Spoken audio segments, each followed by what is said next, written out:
mic. Yeah. All I need is one mic. Yeah. All I need is one mic. Hey everybody, welcome back to One Mic, where I watch shit so you don't have to. And today I'm here to talk about Season 2, Episode 6 of HBO Max's Raised by Wolves, entitled The Tree. Before I get started, I do want to apologize for getting this one out late. I've been doing a pretty poor job of managing my Thursdays. There was too many things that were either airing on Wednesday that I would do a video for on Thursday, combined with things that actually aired on Thursday. But now I've kind of like tapered that off a little bit. So these final 2 episodes of Raised by Wolves should come out on the next 2 Thursdays. I stopped covering Pam and Tommy. It's just not that good. I stopped covering Bel Air. It's fine, but it's not really something that motivates me to hop in front of here and talk about them. So Peacemaker's over. So right now I'm going to have, Wednesday night, Snowfall airs. So I'm going to have a video for that on Thursdays, and then I'm going to have Raised by Wolves. So this is the last time this one's going to be late. I feel like I only had maybe one other one that was late, but these next 2 should be good. So wanted to get that out of the way. Apologize for the late posting of this video. So the title of the episode is called The Tree, and the title is named after Sue, who is now the tree that is stated in the title. She manages to get open the pentagonal box that we've been seeing throughout the season from singing, because that's the kind of show this is, right? Like, why would that make sense? Like, what about singing would make this thing open? But she sings this song or whatever. It opens up the pentagonal box. She takes out what, at the time, all I could see was an object. It was dark, and I saw it kind of like absorb into her hand. I figure it's probably like a seed or something to that effect. And in what was actually a very, very cool scene to end this episode, the seed absorbs into her hand, and she starts like feverishly digging for a place to plant herself, I guess. And she presumably plants herself, but we don't see that. We just see her digging, and she lets out a total blood-curdling scream. And then we cut to the next morning, and Paul and Marcus wake up and see the tree, and Paul is still looking for her, but Marcus clearly has put together what happened here, and that's the end of the episode. And I thought it was really cool, that scene, even though like a lot of what happens here doesn't make sense in a good way, not in a like it's logically flawed, but think of like, okay, how do you even come up with this? like where does this even come from? The idea of her singing and this seed absorbing into her body and her turning into a tree, like none of that is like, where would this even come from? But it was really cool to watch. It was a really cool scene. I liked that they gave the actress who plays Sue an opportunity to like totally just go full like nuts. Like the way she was like feverishly digging. All I could do was like look at my fingernails. Like, I know her fingernails are filthy right now. But it was a really cool scene. So that's the name of the episode. I thought this episode overall was really, really good. Like I think the show is continuing to get better. The characters are purposely bland. I think the kids have some 3-dimensional kind of characteristics, but mother and father are for the most part pretty bland. But what this show really does well is taking these like weird, not even like moments, situations and making them just really interesting. And they're taking this story. It just seems to continue to escalate each week.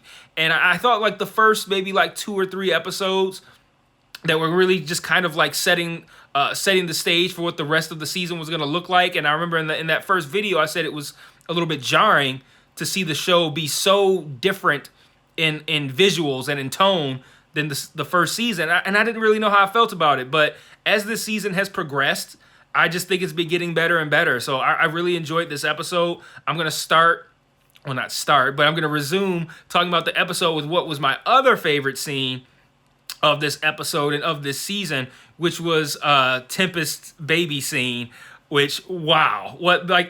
It's very rare that I'm watching something and my jaw literally drops, but that's what that happened in this scene. So I guess I want to start by talking about that scene by asking a question. Are we meant to assume that Tempest went there with the intention of chucking that baby into the acid water? because like I don't see any other reason she would go there to that specific spot to have the baby, and they spent all this time building up the idea of her not even wanting to have it. So her not being able to give it to the person she was going to give it to, it seems to me like, it was a reminder of the guy that raped her. It seemed to me like she was probably going to chuck it into that acid water, which I'm like, I am not ready to see that shit. I've watched a lot of fucked up things in various television shows and movies. I am not ready to see a newborn baby chucked into acid water. Like, that's not going to work for me. But I think she sees the baby and changes her mind in that moment. But then one of those devolved human monster things comes out of the water. And I love this scene because, one, incredibly intense to have her like face to face with this thing and you have no idea what's going to happen, and she's holding a baby. It's like, what the fuck's going to happen? And then what I thought was cool was like how it goes to take the baby and it touches her and she gets burned, but it grabs the baby and doesn't burn it. Like, what makes this baby special that it can't be burned by the acid water residue on this creature's hands? And then it puts it inside, like, it opens up its like skeleton and like puts it inside. Like, what a sick, like, who comes up with that shit? What a sick visual that was. And that's the kind of thing where it's like, okay, what is this? Like, what? None of this makes sense. Why is it taking the baby? Why didn't it burn it? Why is it putting it in its body? Like, all of these things. And you're just like, what does this even mean? But that's the kind of weird shit that I like about this show. Where it's like, I don't feel like it's purely for style. But even though it's probably mostly for style, I still feel like somehow it makes sense.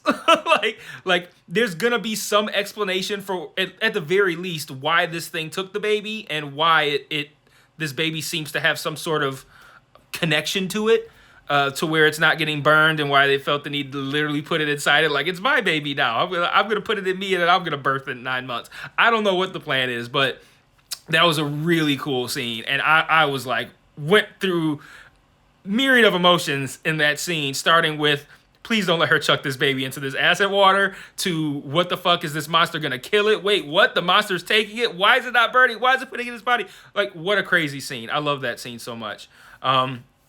Let's see. A less interesting aspect of this season that we saw continued in this episode was the idea of Mother trying to essentially Jesus Christ, groom Campion for leadership, taking the baton, if you will.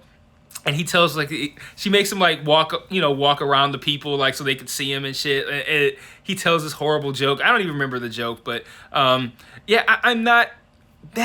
so not interested in pretty much anything involving Campion, if I'm being honest. Like, the one thing this show does struggle with is making these characters interesting. And Father is the only one that I find interesting because he seems the most, I don't want to say evolved, but because that makes a number of implications I'm not trying to make, but he's the one that seems most human and therefore most three-dimensional. And Father interests me just alone in the way he looks at things, the way he interprets things, and how he goes, the stances that he takes when he and Mother argue or disagree. Father interests me, but Mother isn't particularly interesting until she gets her fucking necromancer thing on. Then she's the shit. But like, Campion doesn't particularly interest me. Paul doesn't particularly interest. None of the kids really interest me. Hunter interests me a little bit.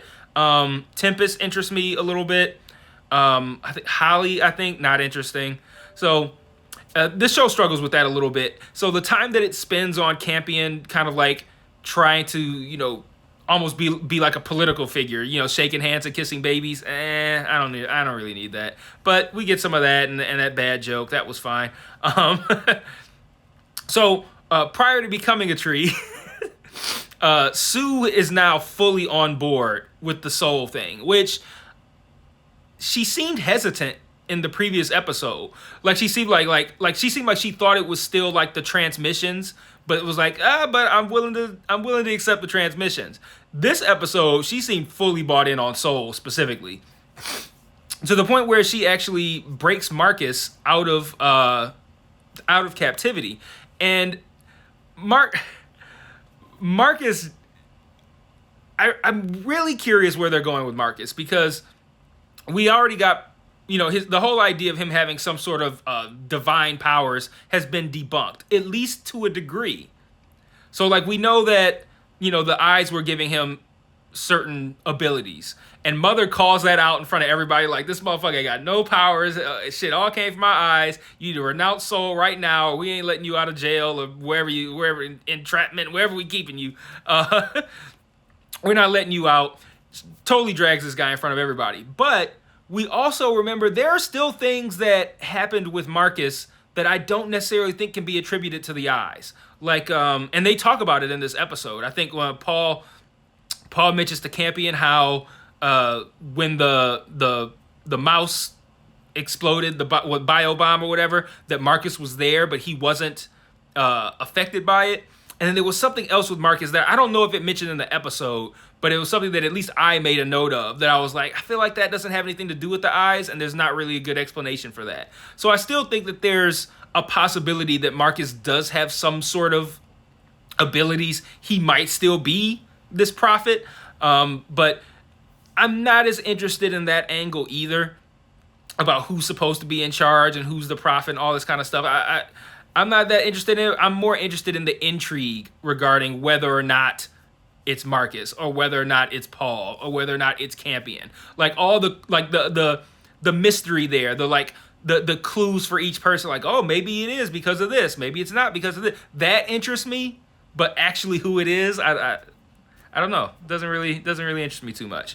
And then the other big development in this episode is that Campion somehow activates Father's thick, sexy android, and we get it talking and all kinds of stuff. So he, I guess he reaches out with his hand and touches it, and it comes to life.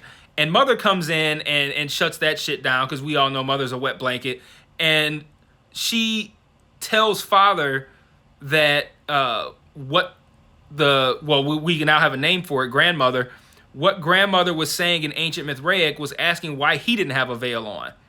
And I don't know about you guys, but I noted when Grandmother and Campion touched hands, that Grandmother's hand looked virtually identical to Father's. Like, I'm talking, when I say virtually identical, I mean like skin color, everything. Like they casted someone who would have a skin tone similar to Father's, I think, for a reason. There's a whole lot to unearth about this Grandmother android, but we got a lot of advancement here. So Campion sees her light up and comes to the realization that it wasn't Soul that he saw in the woods. It was Grandmother. What else we got here? So Grandmother asked him why he doesn't wear his veil, but then later, when he talks to her again in English, she asked him, one, why he's talking English, which is, again, interesting. I don't know what it means, but interesting. And she says that she's his partner, not Mother. I can't wait to find out more about this android. Because if you think about where we started, with him just finding a portion of a skeleton and using the fuel blood to make it come alive, and then finding out that it's got to be connected to him in some way. And I'm still hung up on the idea of him being able to put his consciousness into a different body. So I'm totally all in on whatever's happening with this Grandmother android. And we learned a lot this week, well, last week now, sorry about that, about Grandmother, that I think is going to make these final 2 episodes pretty damn cool. So looking forward to that. So before I wrap up, I'm only at 14 minutes. Good. So before I wrap up, I do have kind of one question for my thoughts. And this was something else I think fairly major that happened in this episode, but I have no idea what caused it or what was going on here. But Sue was using one of those orbs, the same thing, her little robot WebMD that she was using when she was assessing Paul, to what looked to me to try to cut open that pentagonal box. And when that was happening, the serpent kid, like, side note, if you didn't watch this show and you watched my videos, you were like, what the fuck is this guy talking? Like, what is this show? I'm talking about, like, the serpent baby. Like, somebody turned it into a tree. Like, you gotta... This show is crazy, man. It's a very weird show. But the serpent seemed to react very almost violently. Like it seemed pissed off, it seemed angry, it hit Campion into the wall. What is the connection between not the serpent and maybe not necessarily, maybe, well, it's got to be the box too, but the box or the contents of the box, which we found out later was that seed that made Sue turn into a tree. How are those two things connected? And one thing that could hold this show back is not explaining these things that are super interesting, but kind of do need to be explained. Like I'm sitting there watching. Why is the serpent turning up? Well, with this box being cut into, I expect to find I expect to get an answer to that in these final 2 episodes. What's the connection here?